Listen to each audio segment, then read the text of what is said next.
tinanggal yung Zushin, Freya yung pwedeng ban dito or not, pero kasi possible Harley first pick ang Import Esports para lang, alam mo yun, malimit si Kuya Carlito. I see. So, maybe this could be a Harley ban for TZ Brothers. Kasi yung Phobius would not be a problem. Kaya nilang hindi kumuha Harley. ng dashing hero. There Freya. goes that Harley. Freya would Obvious na be yan. the first choice. Phobius would be an answer. Super Okram, I don't think na Clint would be a direct answer for the Magkakari yan. Freya. Uy! Uy!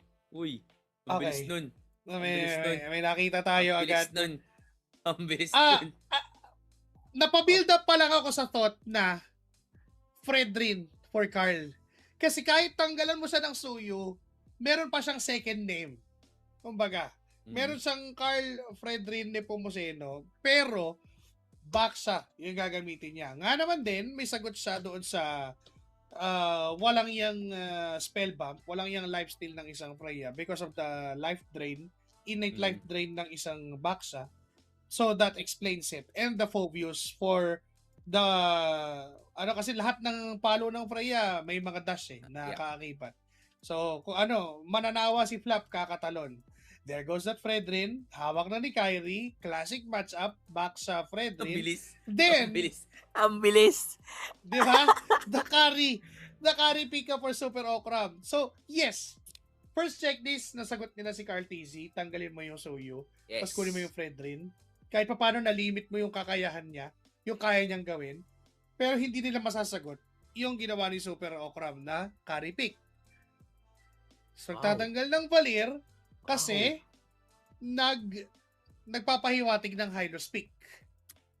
Tsaka ang sabi natin dito, parang nag-research din talaga sila.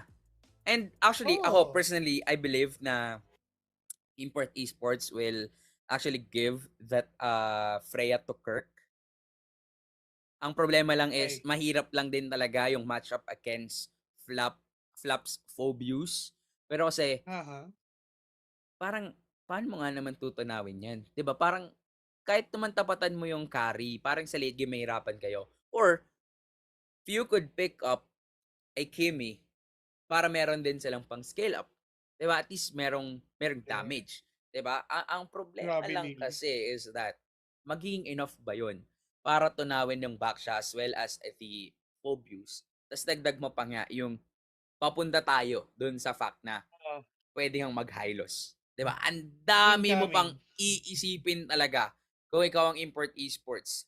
Paano mo lalabanan ng damage at paano mo tutunawin yung mga binibuild up na composition ng TZ Brothers? Incoming Hylos pick if not banned. If banned, Gatot Kacha. Tapos, Import Esports, May heal ka pa. tinanggalan sila ng Shredder, ng Lilia at ng Valir.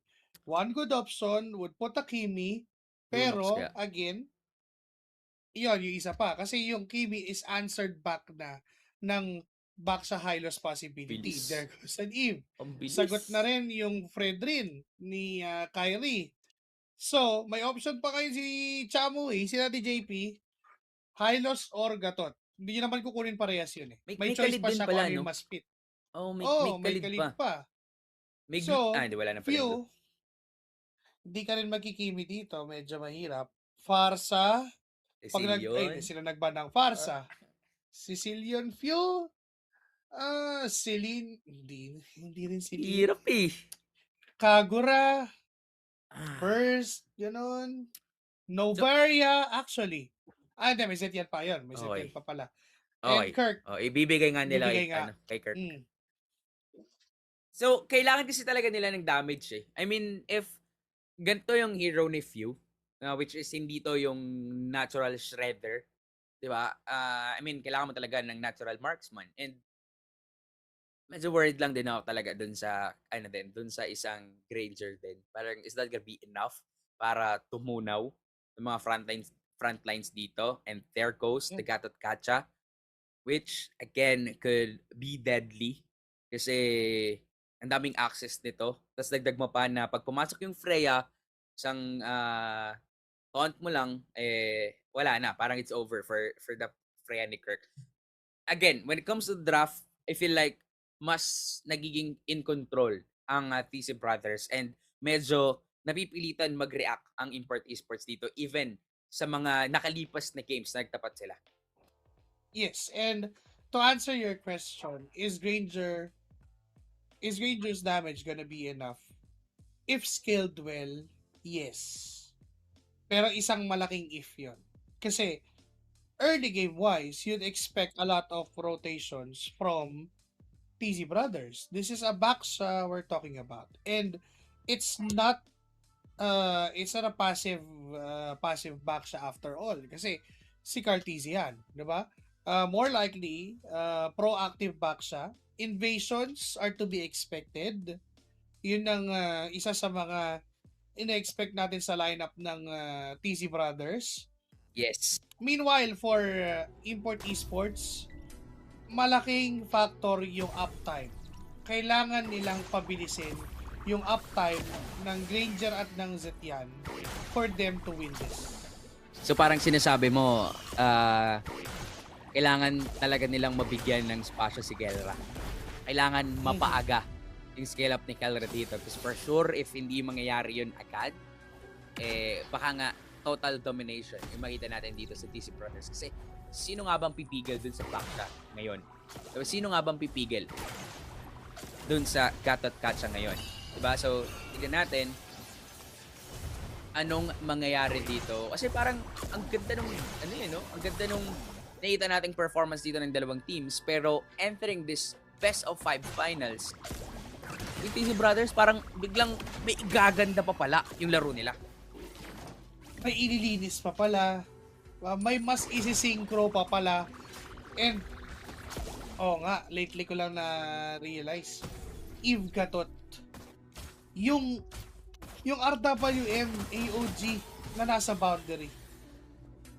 Imposibleng matakasan mo every time na gagawin yun eh. Diba? You would really use or expend a lot of your resources just to Dash move mo. out of it. Flaker mo. Dash, flicker, and sobrang vital pa nun if you're Kelra, if you're Kirk, and if you're Pew. Kasi kung wala yun, ang daling dive mula kay Chessman, abot ka nung carry. Remember, this is a carry. It would just take 1 second para ma-burst down ka. So, darating sa point na mahirap labanan ng teamfight ng TC Brothers. They have, Import Esports, they have to address this as early as possible. At mukhang ang unang sagot kung paano nila i-address tong bagay na to ay give up yung first turtle ng laro. Tanggapin na hindi nila kayang pumalag as of now. And magandang panimulahin sa kanila kasi again, alam nila na hindi nila kaya as of now, pero yung real world manipulation, grabe, kinumit agad. Biglang sinayawan lang ni Pew kaya nabuhay pa siya at si Sanji ang magiging kapalit. Good choices mula sa Import Esports. Trading the turtle, hindi ipilit yung laban, and go for counter engages like that.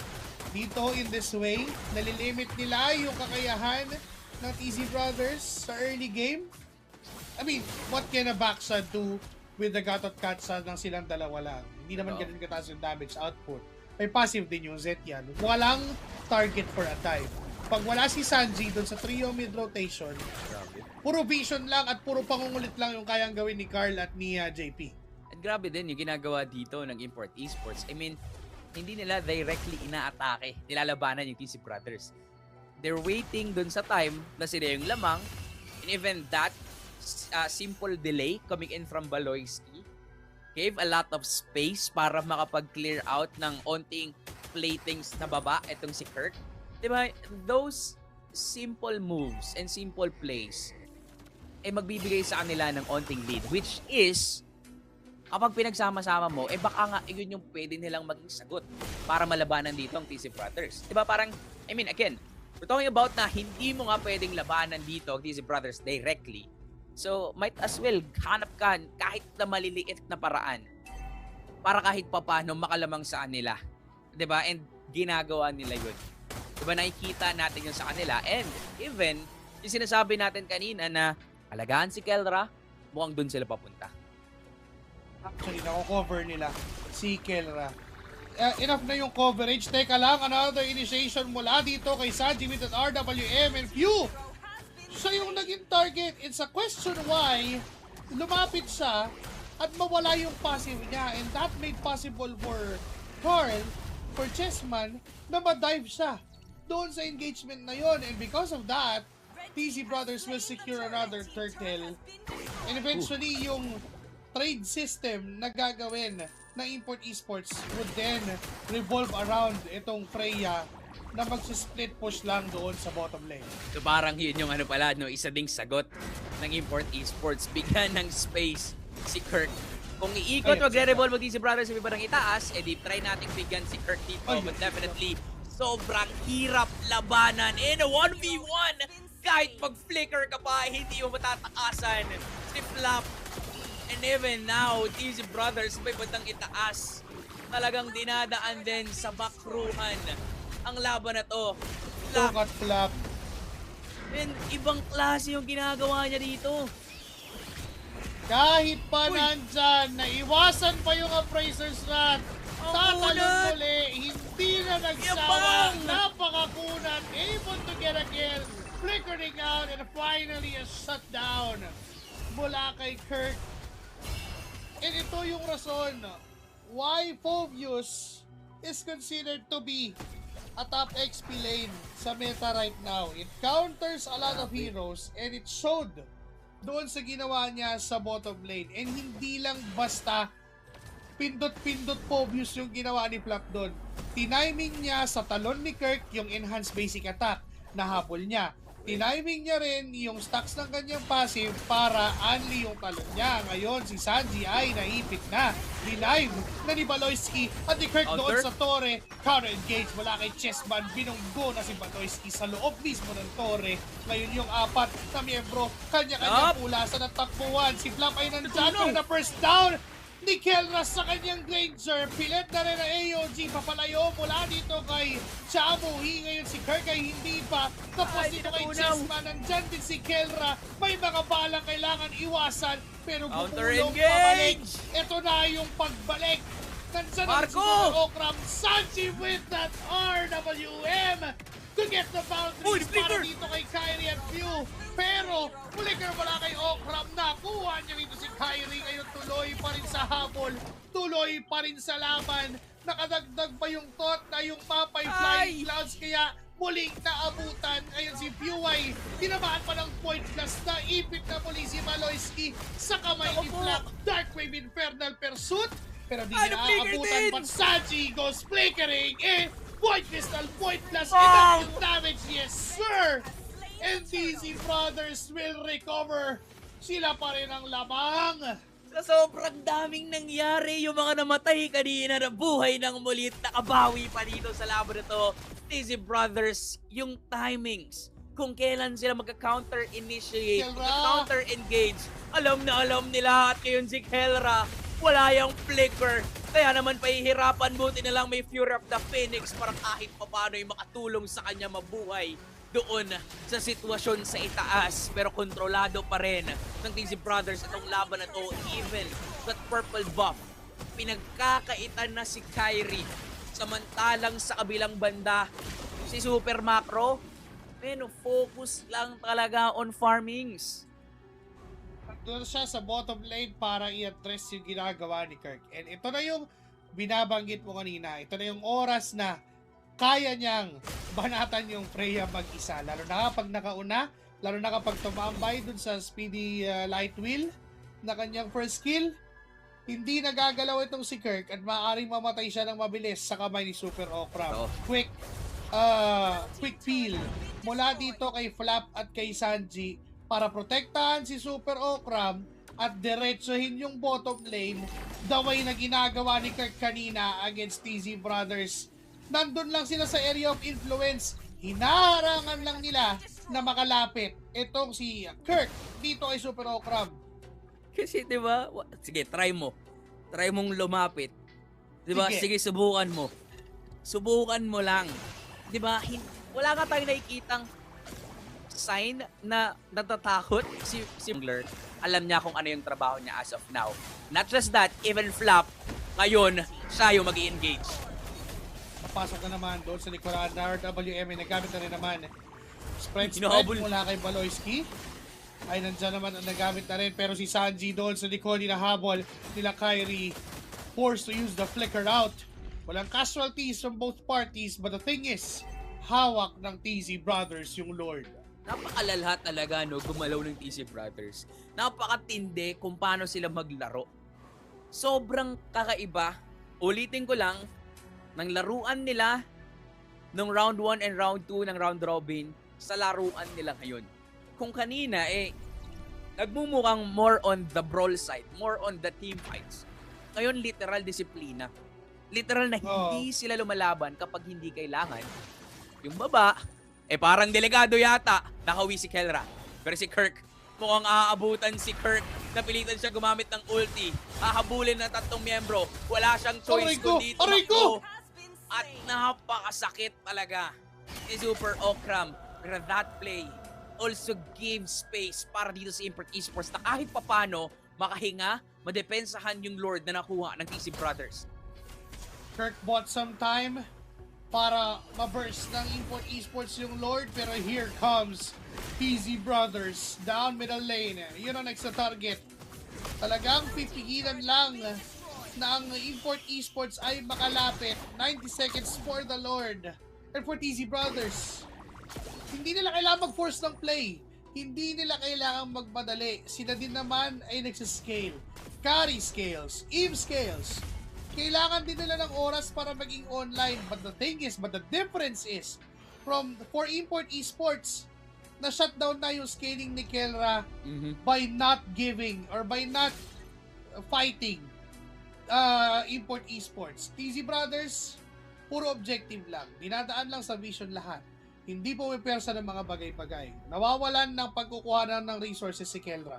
Inaagawan nila ng jungle camp. Pati yung mga lanes, naka-freeze na. Nasa puntong makita nila na may nakalaylay at nakalawit from Import Esports, easily pwede nilang bigyan. But for TZ Brothers, si Super Okram, gwardyadong-gwardyado. Ang dami niyang bodyguard. Ang daming nakabantay. Tignan mo si Flap, ini-escort niya pa. Di ba? Pre, ako bahala sa'yo, pre. May lumapit sa'yo, kaming bahala. At matindi nun, hindi lang isa, 2, 3. Eto na, laban na naman dun sa baba. Baloyski was forced to use the flicker para lang mabuhay. At nung nangyari yun, TZ Brothers, alam nila na, sige, wala nang flicker, layo na sila. Pero para sa Import Esports, dinadaan na lang din nila to sa macro. Tinatry na lang din ni Kirk. Tumepi-chepi. Kumuha ng atensyon, kumuha ng tore. Pero tila ba walang pakido ng TZ Brothers. Tatry yata hanapin ni Carl kung nasaan. Kung may nagtatago bang miyembro ng Import Esports dito. Pero nung nakitang wala, rekta focus sa goal. Ngayon ay kailangan pang umuwi ni Kirk para mag-clear ng mga minion waves. Spirit the Phoenix na gamit. RWM din. Si Kyrie ay hindi na pinapalapit. Grabe! Namatay sa kamay ni Chamu. Hiyawak na ng TZ Brothers yung Lord. Si Flap ay tuloy lang. Sige, talon. Kung talon sa likod ng punteriya. Ngayon merong naiwan doon sa likod. Kaso naparil si Super Okram na kuha nila at tinamaan. Pero Flap will save the day for TZ Brothers na ang tatapos ng mission. Ngayon si Sanji ay tuloy pa rin sa punutan siya ni Baloyski. Pero napasama pa at namatay si Pew. Sa pagkakataon na yon, ngayon yung tig-isa na lamang ang natitira. Pero for TZ Brothers, by Lord silang kasama. Alam mo, masasabi ko lang doon, what the flop was that? Ibang klase talaga yung sustainability ni Flap kung paano niya rin minamicro dito ang Import Esports. Buhay siya ngayon, kasama dito si JP, pero buhay din yung ilang miyembro ng Import Esports. Maganda pa rin yung nagawa dito ng Import Esports, lalong-lalo na sa pagkuha ng trades. Pero kasi, again, habang tumatagal yung laban, gusto lang to ng TZ Brothers.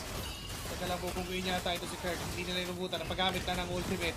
Hahabol, ikiklear yung mga minion waves. Ikiklear din yung Lord. Flap, hinaharangan lang ng paunti-unti. Fury of the Phoenix na gamit na rin. Na-dodge yung Super Okram. handa na namang lumaban ang TZ Brothers. May mga minions na paparating, taas, gitna, baba. Doon sa baba, ang magiging next na target. Ngayon, nandyan nakatayo si Flap at si Chamuhi.